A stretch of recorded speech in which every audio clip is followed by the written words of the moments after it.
Unbelievable. We're run by babies. We're run by either babies or maybe worse. I mean, there's something going on. There's something going on. So a lot of bad things are happening. So when I talked about NATO, when I talked about the cost, I get a big call from somebody. Oh, Donald, they're really hitting you on NATO. Why? Well, they say, you want NATO broken up. You want NATO to be terminated. You don't like NATO. You want all these countries to protect themselves. That's not what I said. You know what I said? I said, NATO's okay. It's obsolete. But we have to rejigger it, change it. And we got to ask them to pay. We owe $19 trillion. We're going to $21 trillion. Your jobs are all being lost. You know that in 17 years, a lot of the people in this audience have not had a pay increase. Effectively. You haven't had a pay increase. And then people wonder, why do I get 21,000 people to come and see me in Orlando? Why do I get 35,000 in Mobile, Alabama? Why do I have thousands of people standing in the back of this building trying to get in, listening to this speech by loudspeakers? Why? And we have a packed airplane. Why? The reason is we're sick and tired of what's going on. And let me tell you, one of the people, actually, it was sort of interesting, it was the governor of South Carolina, right? You know who I'm talking about. She came out and she supported Marco Rubio. And I said, oh, little Marco. That's the end of that.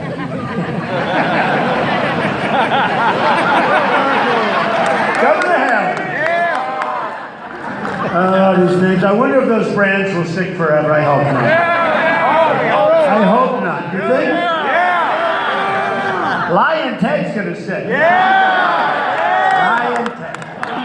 Isn't it amazing? I have the evangelicals because they know I'm a straight shooter. And they also know that I'm going to do it right. They know I'm going to do it right. And by the way, Haley, Governor Haley, when she supported Marco, everybody said, oh, that's good, that's good. And I even figured, hey, that's got to be a pretty good endorsement. And then I win South Carolina in a landslide. And it reminded me of this. Because you have Walker, who can't support me because I hit him hard. But I hit him hard to win. And I hit him hard to tell the truth. I just told the truth. The truth! I basically read a story. I took one page out of an otherwise wonderful story. But the one page was about like the economics of what's going on and the job losses and everything else of what's going on. And people are saying, oh, he shouldn't be fighting the governor. The governor's popular. He's a nice guy. First of all, he's not popular. Statewide, he's very unpopular. I think I made him unpopular in the state. You know, the truth is he should have supported me. I think he'd be popular if you want to know. So she supported, in that case, Marco. And I went big. And I think a lot of big things are going to happen tomorrow. I think I'm seeing people that are professionals. And the polls are pretty even. Right now, the polls are pretty even. But I have a feeling we're going to have a very big day tomorrow.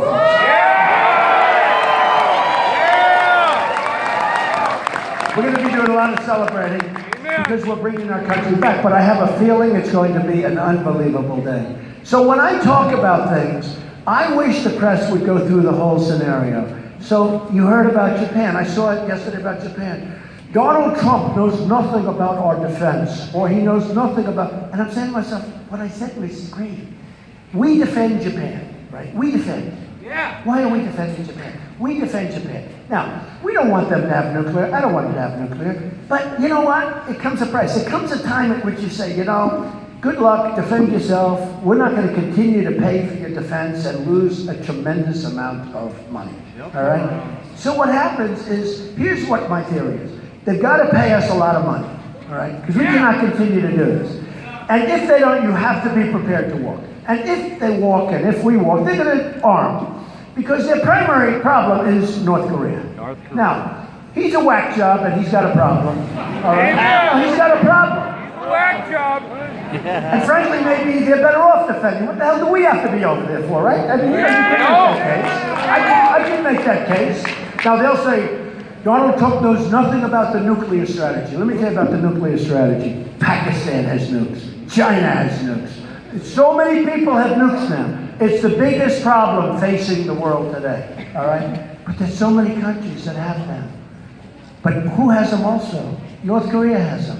So we have 28,000 on the border between North and South Korea.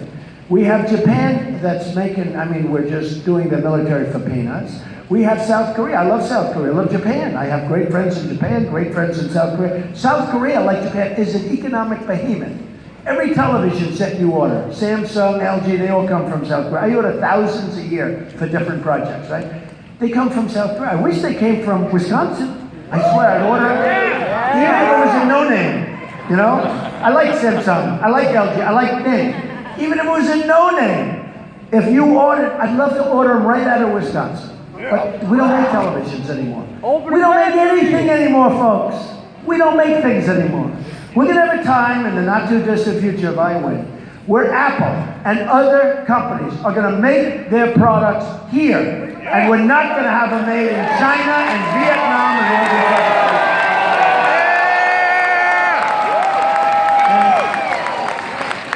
And that's going to happen. And that's going to happen. So the story is that they have to, the press, the media, they have to tell the full story. So they come out yesterday. Donald Trump wants to see Japan nuked, meaning they have the nukes, right? Donald Trump thinks it's fine for Japan to have nuclear weapons. We don't like that. But look, we cannot continue to be the policeman of the world. We cannot continue to protect every single country. I know what's probably going to happen, not definitely, I'm prepared to walk, but probably when I say, listen, you have to help us out, you have to pay substantially more money because we cannot continue to pay, they will probably say no, and I'll probably walk, and they, meaning our country, and they will probably call back and say, let's go, or they'll have to defend themselves, folks. They'll have to defend themselves, and that's the way it goes, okay? That's okay. Yeah. You have to be prepared for that. Same thing with South Korea. I mean, you know, look, we have 28,000 people there on the border, soldiers, young, beautiful soldiers. I mean, that's a dangerous border. And they're not paying much.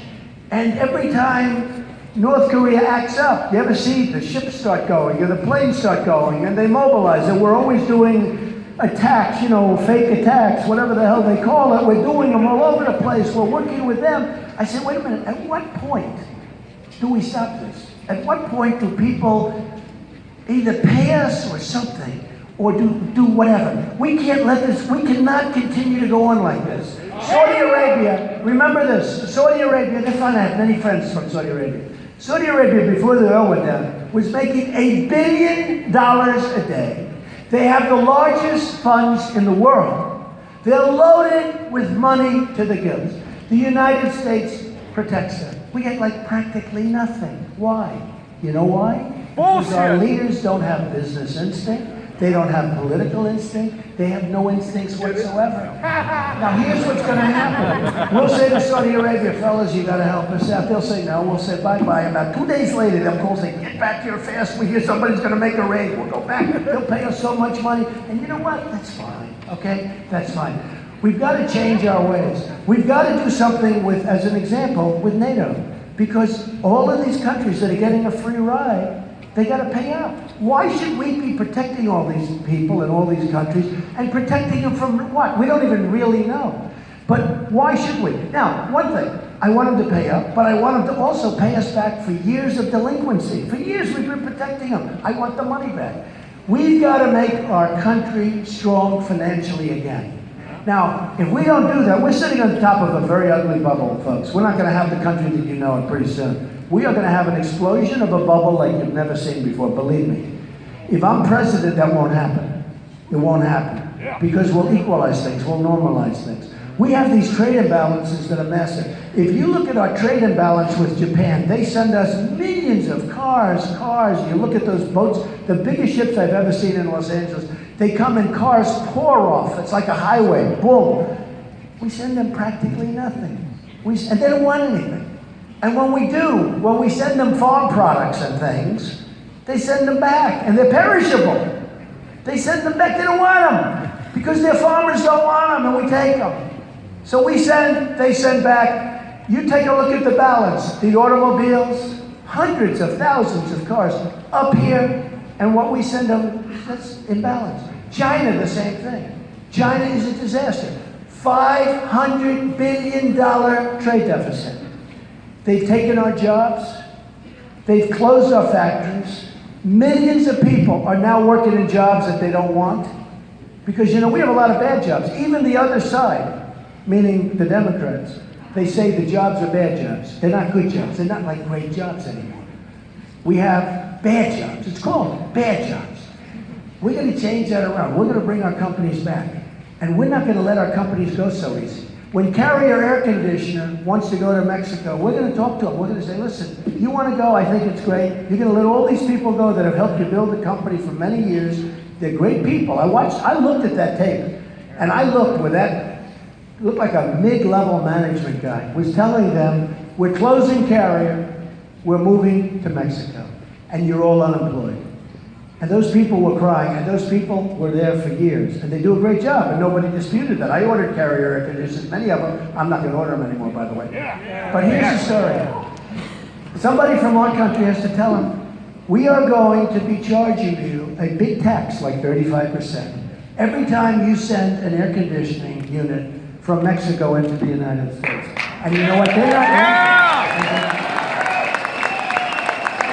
folks, they won't be leaving. And the same goes for Ford, and the same goes for Nabisco, and the same goes for all of these companies that think they're being cute and that think they're being smart. Do you ever notice that the politicians, thank you, man. Do you ever notice that the politicians, they talk about this and they're trying to stop the countries from moving out? They don't, well, we might do this, and we might do that, and let's do that. It's all, you're wasting time, folks. You're wasting time. I'm the only one that understands. They leave, that's fine. They want to come back, they have to pay a tax. Okay, that's all. Now, you could say I'm not a free trader, and I am a free trader. But our country has run amok. Our country has been led by people that don't know what they're doing, and it's out of control. Millions of jobs have been lost. Thousands of factories have been closed in Wisconsin and everywhere else. Everywhere else. You have to see New England. It's like, I mean, it's incredible what's happened up there. But thousands of factories have been closed. And we're not going to let it happen anymore. So here's the story. Yeah! Yeah! Here's the story. We're going to be strong on the border, very strong. We're going to be very, very strong on the border. We're going to build a wall. Believe me, Mexico's going to pay for the wall. Remember this. You know, one of the politicians on stage said, Donald, come here. There's no way you're going to get Mexico to pay for the wall. I said, it's easy. I didn't want to really explain, because you know these politicians, they copy. The other day I heard Ted Cruz say, we are going to build a wall. Where did that come from? Where has he been? And you know he's never going to build a wall, because the special interests aren't going to let him build a wall, okay? He's never building a wall. It's all talk with these guys. They're all talk, no action, and he's not building a wall. But it sounded good. He sees the response I'm getting, he said, well, let's start using it. That's all they do. I mean, that's all they do. So here's what we're going to do. We're going to start winning again as a country. We don't win anymore. When was the last time we won? We don't win in trade. We can't beat ISIS with the military. So we're going to start winning. We're going to knock the hell out of ISIS. Our military is depleted. Our military is totally depleted. We're going to knock the hell out of ISIS. And we're going to build a military bigger and stronger and better than ever before. And it's the cheapest thing we can do, believe me. And hopefully we'll never have to use it, but nobody's going to mess around with us, folks. Okay? We're going to take care of our vets, because our vets have been absolutely handled so bad. People that come into our country illegally, illegal immigrants, are treated better than our vets in many, many cases. And believe me, you can look statistically, that's a fact. We're going to take care of our great vets, okay? We're going to get rid of Common Core, and we're going to bring education over. We're going to repeal and replace Obamacare, which does not work. I don't know if you see, I'm sure most of you do, your premiums are going up 35, 45, 55%. Your deductibles are so high you'll never get a chance to use it. Hopefully you don't want to use it. But you'll never get a chance to use it. It's no good. It doesn't work. We will have alternatives that are so good, that are so much less expensive, and that work much better.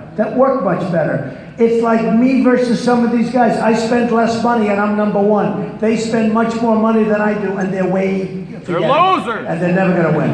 Loser. We are going to protect our Second Amendment, which is undefeated.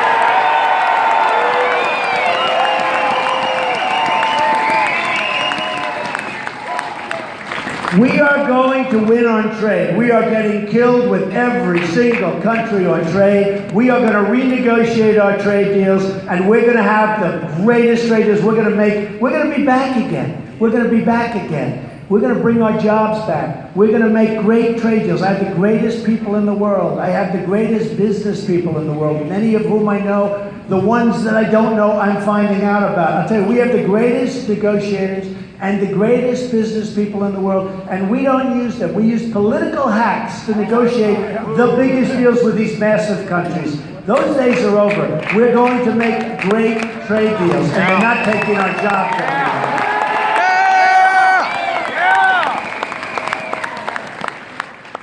And we're going to have a very powerful and very, very strong border. We're going to have the wall. We're going to have a strong border. And by the way, people can come into our country, but they come in legally. They come in through a process. No more walking across in honor of Wisconsin. You know, we talk about cheese. Now we're going to talk about a certain kind of cheese. What kind of cheese? Swiss cheese. Like big holes in it. Right now, they walk across. By the way, I'm very honored because not only Sheriff Joe Arpaio, but yesterday you saw the U.S. Border Patrol. These are great people. Yeah. They never endorsed a presidential candidate before. I didn't even ask for their endorsement. We got a call. 16,500 Border Patrol. They endorsed Donald Trump.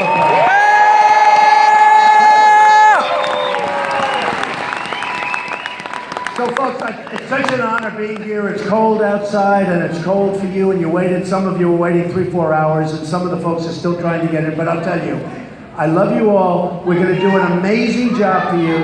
You're going to look at this afternoon as being, you're going to look back in 4 years, or 2 years, or 20 years, and you're going to say this was one of the most important afternoons you've ever had. More importantly, tomorrow's vote, you will look back and you will say it was the single greatest vote you've ever cast. Yeah.